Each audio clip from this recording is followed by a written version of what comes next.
ฮัลโหลสบายดีพี่ตู้มียังสบายดีว่าจากไหนเนา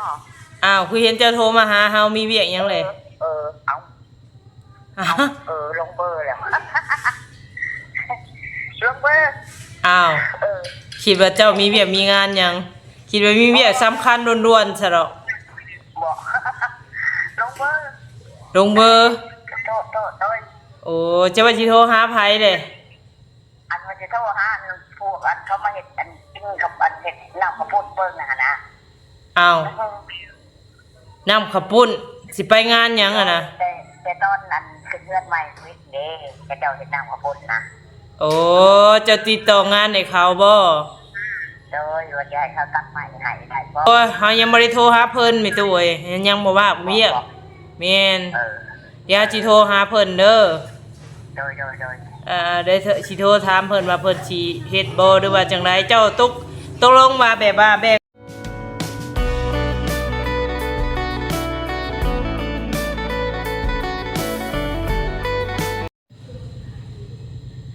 กราบทักทายสบายดีเด้อพ่อพี่น้อง FC วัดสุขคนเนาะก็ยินดีต้อนรับเข้าสู่ซอกซอนอนบ้านป่าคือเก่าคือเดิมเด้อพี่น้องเด้อเนาะนี่ก็เปิดคลิปอยู่เฮือนอยู่ซ่านให้พี่น้องเนาะกับมื้อนี้ก็บ่ฮู้ว่าเป็นหยังเนาะบัดนี้พี่น้องเอ้ยเนาะ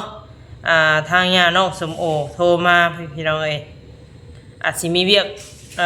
แนวใดแนวหนึ่งเนาะถ้าเราบ่มีเวียกคือสิบ่โทรหาสาวนวลพี่น้องเอ้ยถ้าสนองก็ไปเกลือหมูเนาะกลัวเกลือหมูขึ้นมาได้ยินเสียงแล้วก็เลยรับสายบ่ทันพี่น้องเอ้ยแต่บ่ฮู้ว่าเรามีเวียกหยังเนาะถ้าเราบ่มีเวียกก็คือสิบ่โทรหาสาวนวลพี่น้องเอ้ยเพราะว่ามื้อนี้ก็ไปหาเพิ่นเนาะก็ไปเอาเครื่องปลูกให้เพิ่นคือว่าอะไรพี่น้องเอ้ยเพิ่นก็ว่าบ่มีเงินซื้อเครื่องปลูกเนาะถ้าสนองก็ได้ซื้อให้เพิ่นพอได้ปลูกได้พังหั่นล่ะพี่น้องจังไดทางสนองก็สิโทรหาเพิ่นเนาะพี่น้องเนาะบ่ซักษาเสียเวลาโทรคุยกับเพิ่นก่อนพี่น้องเอ้ยมาก็คือว่าแหละเมื่อหาบน้องกิ๊บเพิ่นนี่กลับมาพี่น้องเอ้ยจังไดสิโทรหาเพิ่นก่อนมีเวียกหยังเนาะบาด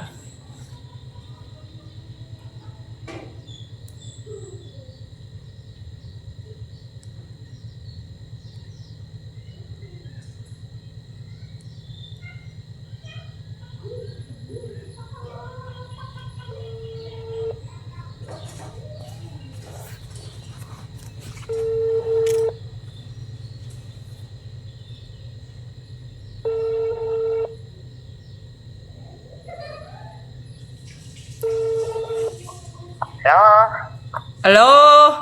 สบายดีพี่ตู้มียังสบายดีว่าจากไหนเนาะคือเห็นเจ้าโทรมาหาเฮามีเวียกยังเลยลงเบอร์แล้วลงเบอร์คิดว่าเจ้ามีเวียกมีงานยังคิดว่ามีเวียกสำคัญด่วนๆซะหรอกบอกลงเบอร์โตโอ้จะว่าสิโทรหาไผเด้อันมันจะโทรหาพวกอันเขามาเห็ดอันกินกับอันเห็ดน้ำข้าวปุ้นเบิ้งนะน้ำข้าวปุ้นสิไปงานยังอะนะแต่ตอนนั้นคือเพื่อนใหม่วิทย์เด้เจ้าเห็ดน้ำข้าวปุ้นนะโอ้จะติดต่องานให้เขาบ่โดยว่าจะให้เขาตัดใหม่ให้ได้บ่เพื่อจะได้อันนาอย่างเวลาเพิ่นอันกันหรือว่าใหม่โอ้ยเฮายังบ่ได้โทรหาเพิ่นแม่ตู้เอ้ยยังบ่ว่างเวียกแม่นเดี๋ยวสิโทรหาเพิ่นเด้อโดยได้สิโทรถามเพิ่นว่าเพิ่นสิเฮ็ดบ่หรือว่าจังไดเจ้าตกลงว่าแบบว่าแบ่งไม้คนครึ่งให้กันเนาะโดย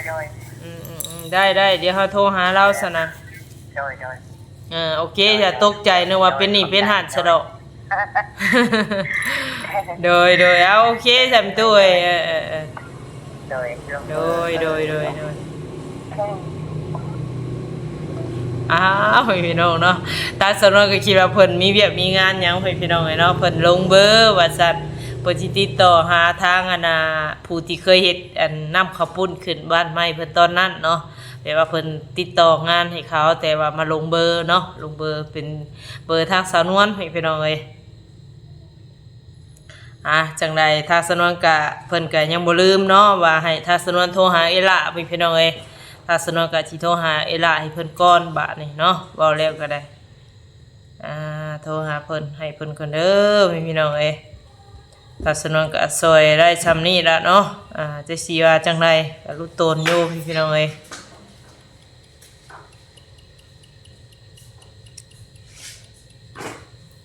โทรหาทางเอล่าก่อนเนาะว่าเราสิมาบ่หรือว่าแนวใดเนาะมาตัดไม้ให้น้องสมโอพี่น้องเอ้ยเพราะว่าเจ้าของดินเอาต้นไม้ใหญ่ให้เนาะ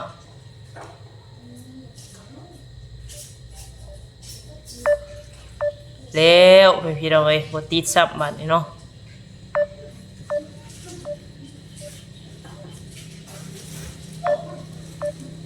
บ่ติดพี่น้องเนาะ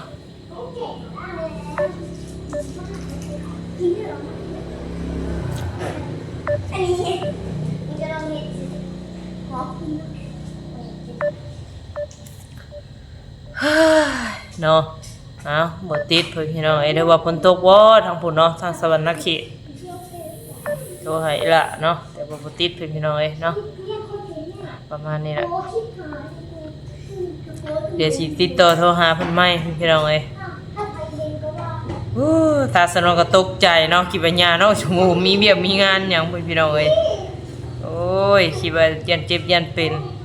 เจ็บเป็นก็ซอยบ่ได้แล้วถ้าสนองก็อยู่ไกลมานี่เนาะถ้าว่านั่นก็เบิดมื้อตื่นเช้าว่าสามารถเดินลงไปหาได้อยู่พี่น้องเอ้ยแบบกระทันหันเฮาก็สามารถลงไปได้เนาะบางเงินถ้าสนวนบ่มีบัดมีอยู่เลยพี่น้องเนาะตา2,000 กว่าพี่น้องเอ้ยแต่บ่สามารถโทรหาอีหลาได้เนาะ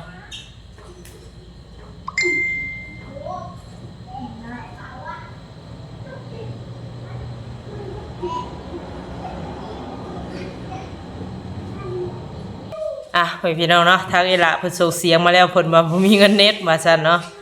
โอ้ยเนาะถ้าสนวนกับฟังเสียงเพิ่น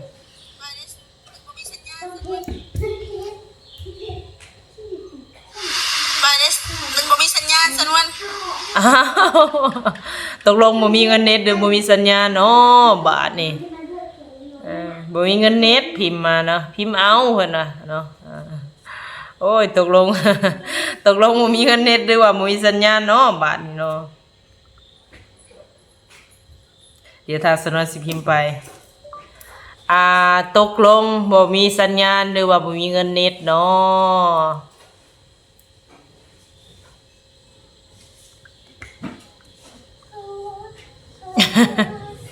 โอ้ยหลายเนาะ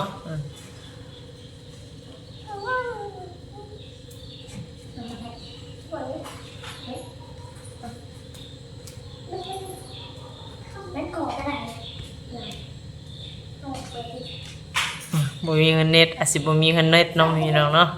เอาเป็นอย่างเดียวถ้าสนองก็สิคุยกับอีหล่าพี่น้องเอ้ยเนาะว่าเพิ่นสิมาตัดไม้ให้ทางน้องสมโอบ่น้องพี่น้องเนาะ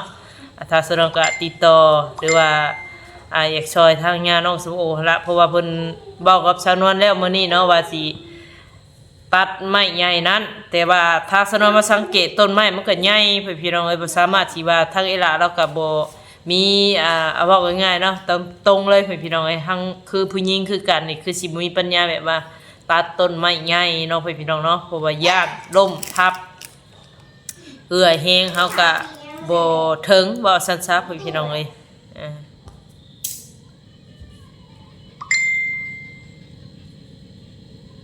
โอ้เราว่าโหลดคลิปเบิด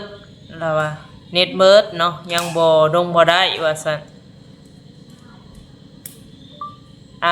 ข่อยว่าสิแนะนำเจ้ามาตัดไม้แบ่งปันกันกับญาน้องสมโอเพราะว่าเจ้าของดินเพิ่นให้ต้นไม้1ต้นใหญ่เจ้าสิสามารถตัดได้อยู่บ่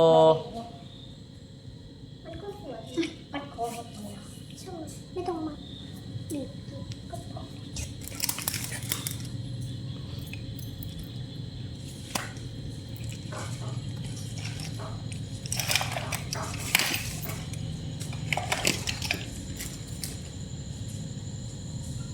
ถ้าสนองกับพิมพ์ พิมพ์ไปก่อนพี่น้องเอ้ย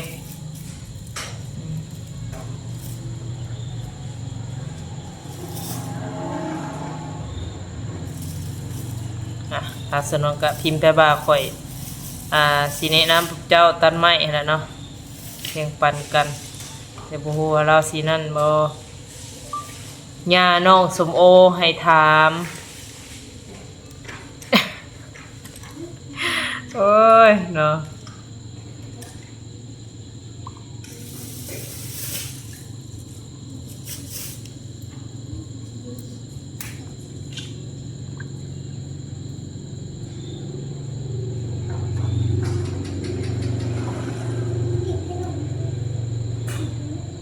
เล็กๆก็อาบน้ำเลยพี่น้องเอ้ยมีคนไทยกับคนลาวปนกันไหม ลานเป็นคนไทยเนาะพี่น้ำเพชรพี่สบายดีจ้ามาบอกภาษาไทยดูไว้เพิ่นมาอยู่โดนนานนะพี่น้องเอ้ยแต่ยังบอกภาษาไทยอยู่เพิ่นเอาเมียช่วยน้องลูกน้องสาวแต่เป็นมื้อใดก็ตามถ้าเห็น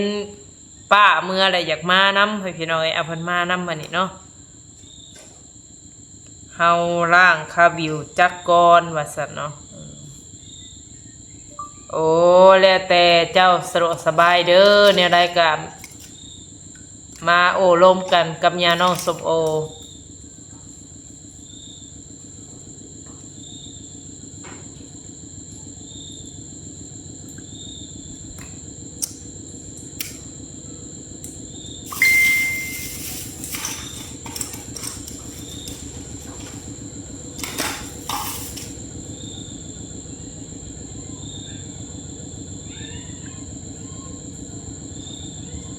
เพิ่นมีปัญหาเรื่องจักรเนาะจักรเพิ่นมีปัญหาร่างคาวิวก่อนประสาทเครื่องจักรบ่สามารถแบบติดได้ประมาณนี้พี่น้องเอ้ย